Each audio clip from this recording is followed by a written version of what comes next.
안녕하십니까. 반갑습니다. 북한 개방방송의 오픈어 선교사입니다. 다음 세대를 살리는 것은 어머니의 힘으로 라는 주제로 오늘 방송을 하겠습니다. 남북 통일보다 먼저 북한이 개방이 되어야 합니다. 북한이 중국처럼 개방되면 굶어 죽는 사람은 없습니다. 북한 개방 없는 통일은 남북 모두에게 큰 재앙이 됩니다. 북한이 개방되어야 우리는 평화롭고 안전하게 잘 살 수 있습니다. 북한이 개방되는 것을 하루속히 보고 싶습니다. 지금 다음 세대를 살리는 사역을 가장 잘하고 있는 단체는 마이클 조 선교사가 운영하고 있는 IM 선교회라고 생각합니다.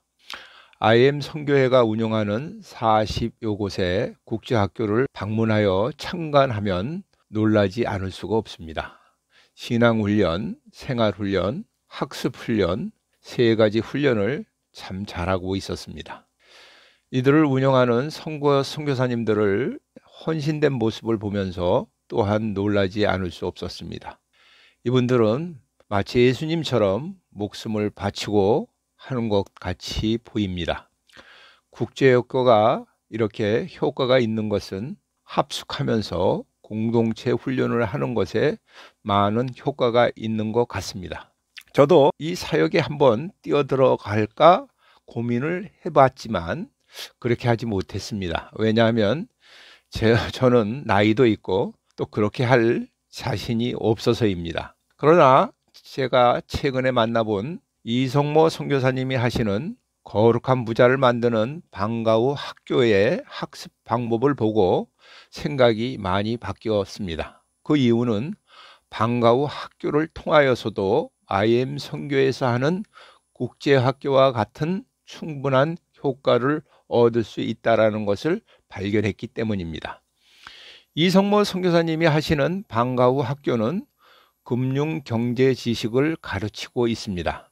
탈북민들은 자유시장 경제에서 가르쳐 주는 것을 매우 유익하다고 생각하고 있습니다. 학교 수업의 시작은 성경을 쓰는 것으로부터 시작을 합니다. 쓰고는 매번 검사를 받습니다. 매번 검사를 받고 점수를 받는데 좀 더 잘 쓰려고 정성 들여 작성을 합니다. 정자로 성경 쓰는 것을 하면 마음이 잘 정리되고 집중력을 가지고 수업에 임할 수 있습니다. 그리고 무엇보다도 이 쓰면서 하나님을 창조주로 인정하게 됩니다. 그 다음에는 성경 암송을 합니다. 여러 가지 좋은 성경 암송하는 법이 있습니다.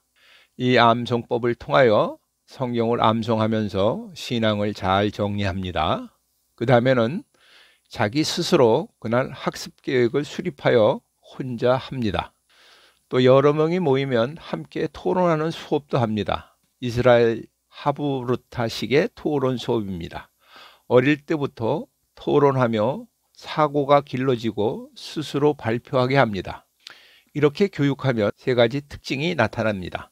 첫째는 핸드폰 사용을 스스로 조정합니다. 심지어는 핸드폰이 어디에 있는지도 모릅니다. 학생들은 게임에 빠져서 핸드폰을 많이 사용합니다. 게임하는 것을 극복한다는 뜻도 됩니다. 둘째는 성적이 많이 올라갑니다. 대부분 아이들은 석 달 안에 85점이 넘어갑니다. 자기 주도 학습을 합니다. 이것 성령 주도 학습이라고도 합니다. 안산에 있는 러시아인 학교에 가봤습니다. 고려인 자녀들은 한국말을 잘 모릅니다. 한국 학교에서 적응도 잘 못합니다. 이런 아이들을 위하여 러시아인을 위한 학교를 운영하고 있습니다. 이 학교의 이름은 너 안의 학교인데 국민학교 1학년부터 고등학교 3학년까지 전 과정을 가르치고 있습니다. 이 학교는 한국에서 운영되지만 러시아에서도 동일하게 학습 과정을 인정받는 학교입니다. 한국 학교에 다니는 러시아 자녀들을 위한 방과 후 학교를 함께 운영하고 있습니다. 그러나 운영하는데 어려움을 많이 겪고 있다고 합니다. 여러 가지 문제가 있지만 아이들에게 열매가 없고 변하지 않고 사고만 일어나기 때문인 것 같습니다. 저는 탈북민 목사님이 어렵게 운영하는 개척교회도 이렇게 거룩한 부자를 만드는 방과 후 학교를 하게 하는 것을 연구하고 추진하고자 합니다.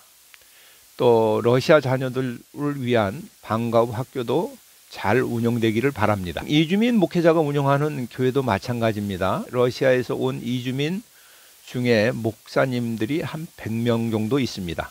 이분들 교회에도 다음 세대를 세우는 방과 후 학교를 진행하여야 한다고 생각하고 접촉하고 있습니다. 제가 이런 제안을 이성모 선교사님께 말씀하였더니 이성모 선교사님은 반대하였습니다. 그 이유는 목회자님들은 다음 세대에 세우는 일을 반대하지는 않는데 그분들의 관심은 여전히 성인 세대에 있다라는 것입니다. 아마 어린아이들은 당장 교회 운영에 도움이 되지 않아서 그럴 것이라는 생각이 듭니다. 그러나 제가 아는 목회자님 중에서는 다음 세대의 목회를 가장 우선순위로 두고 사역하시는 분들이 있습니다. 이분들에게 거룩한 부자를 만드는 사역을 위하여 모범적인 방과 후 학교를 만드는 일을 위하여 여러분들과 협력하기를 원합니다. 이성모 선교사님은 7년 동안 운영하면서 방과 후 학교 운영을 함께 할 분들은 학부모라고 생각하십니다. 학부모들은 수업 시간에 일주일에 한 번 정도는 참석을 시키는 조건으로 아이들을 학교에 입학시킨다고 합니다. 이는 방과 후 학교 운영의 가장 이상적인 자원봉사자가 그 학부모들이기 때문입니다. 이성모 선교사님이 진행하는 금융 경제 학습이나 로봇 제작 학습이나 AI 교육은 학생들이나 학부모님들에게 인기가 많이 있습니다.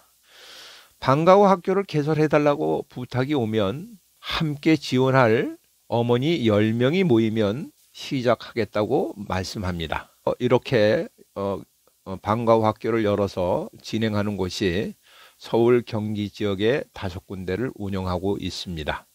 저는 지금 방과 후 학교에 관심을 가진 선교단체나 교회 지도자를 이성모 선교사님이 현재 운영하고 있는 프로그램을 체험하게 하는 일을 매주 목요일마다 진행하고 있습니다. 다음 세대에 관심을 가지고 계신 분들은 저에게 연락 주시면 연결하여 협력할 수 있습니다. 저의 전화번호는 010-3934-6120입니다. 저는 40년 전에 주일 학교 교사를 하면서 왜 성경과 신앙을 가르쳐주는 학원은 없으며 교회 다니는 부모들은 영어, 수학, 과외 공부는 시키면서 성경 공부, 과외 수업은 왜 시키지 않을까 하는 생각을 하기도 하였습니다. 이제는 교회가 방과 후 학교를 통하여 일주일 내내 아이들을 가르치며 대한민국의 미래의 교회를 살릴 수 있다고 생각하면서 이 일을 위하여 기도하고 추진하고 있습니다. 우리나라 학생들을 거룩한 부자로 만들지 못하면 우리도 유럽 교회처럼 박물관 교회가 되고 말 것입니다. 북한도 개방 이후에 방과 후 학교를 통해 기독교의 학교가 세워지기를 위하여 기도합니다. 2023년에는 김정은이가 회개하고 북한이 개방 개혁으로 나오기를 위하여 기도합니다. 저와 같이 매끼 식사 때마다 간단히 북한 개방을 위하여 기도에 동참하여 주셨으면 감사하겠습니다. 지금까지 경청하여 주셔서 감사를 드립니다. 방송을 듣고 공감하시면 주변 사람들과 공유하시고 전달하여 주시기 바랍니다. 방송을 듣고 느끼신 것을 댓글로 남겨주시면 감사하겠습니다. 처음 보시는 분은 구독 버튼을 눌러주시면 출연되는 방송을 계속 보실 수 있습니다. 방송 하부에 북한 개방 방송 마크를 클릭하시면 지나간 방송을 모두 보실 수 있습니다. 저는 북한이 개방될 때까지 계속 유튜브 방송을 진행하도록 하겠습니다. 다음에 만날 때까지 안녕히 계십시오. 감사합니다. 안녕히 계십시오. 멸공.